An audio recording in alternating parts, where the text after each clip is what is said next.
Well, yeah, sure. I mean, we could. I think this might even be a good segue into because I think we have a story here we wanted to talk about Iraq. Yep. And I'm sorry, what was that? Yeah, yeah, yeah. Go for it. I switched the thing. Oh, sure, sure. Yeah, so we've talked about this possibility in a recent show. Trump actually like came out and floated this idea of removing some troops from Iraq recently. But the Pentagon now has come out and said that they will be withdrawing several thousand troops in Iraq over the next 2 or 3 months. And so, this does, I think, kind of maybe serve some of Rand's argument there. This is announced after he gave his RNC speech, so he wasn't even referring to this. But we do now have this sort of like semi-announcement from the Pentagon about this troop withdrawal, where I think they're going to be removing soldiers, lowering the total number down to 3,500 troops. The Pentagon right now claims there are 5,200 soldiers in Iraq, which is like that happens to be the troop cap, the level that we reach in an agreement between the U.S. and Iraq. But as you know, as Jason Ditz at antiwar.com points out, that number has been at 5,200 for quite a while, and there have been several deployments. So it's probably even beyond 5,200. And so removing down, like bringing the troop level down to 3,500 is even more of a big deal if we're removing even more, if it's even more than that 5,200 number that we're cutting down. So that I think that is a very promising development. The Pentagon is saying their argument is that the Iraqi military has like improved a lot and they can now take on ISIS on their own, the remnants of ISIS. And who knows if that's even true in terms of the military improving a lot. But I'm fine for them to use that as an excuse to leave. If you want to say that the Iraqi military has improved, like whatever BS you have to give, just I'm fine with it. Just do it and get out of there. I don't think the White House, though, has actually like confirmed or announced it. They may have today, but the last I checked, they did not actually announce the pullout. What we had, though, was a report in the Wall Street Journal that originally cited anonymous sources, and then they got the Pentagon later to comment and to confirm the drawdown. So it does seem at least like we have some confirmation that this is going to happen.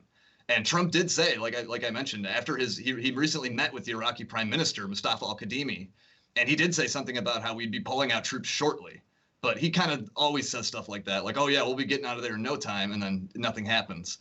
And now, though, it does seem like they are kind of making some moves on this. And perhaps that is part of his, campaigning. You would expect him to maybe sell it a little more and put it out there front and center more.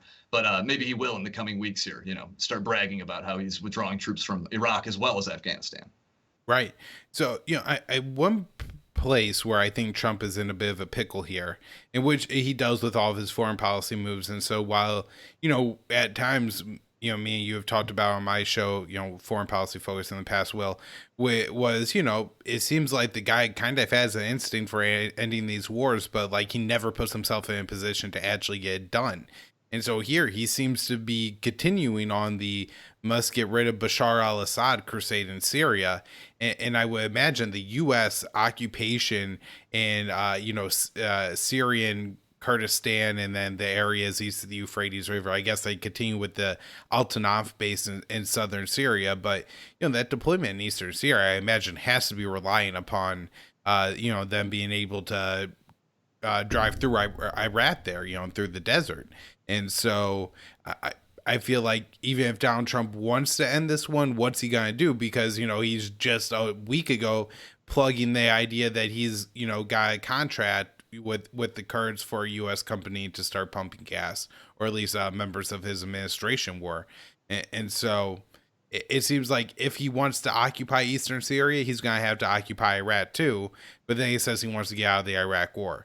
And then just the other thing I want to mention is every time Trump gets close, to getting something done here, it seems like there's a full court press from the mainstream media to, push out some kind of stories to prevent this from happening. So Russiagate stuff, North Korea, Assad chemical weapons, bounties in Afghanistan is the most recent one. They even tried to float Taliban, bounties from Iran to the Taliban against, so it's all over the place, but I would expect to see more stuff like that in the days to come. Do you have anything else either on Iraq or Rand Paul, Will?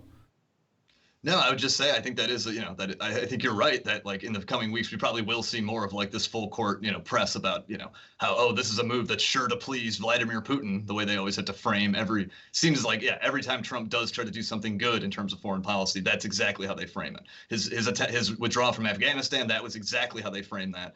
And then the same thing with Syria, which that actually seemed to be successful, where they successfully kind of like scuttled that attempt to leave. Not just the media alone, but like this whole national security establishment of which the media is a part. But yeah, that would, I think, all I have to say about Iraq and Iran.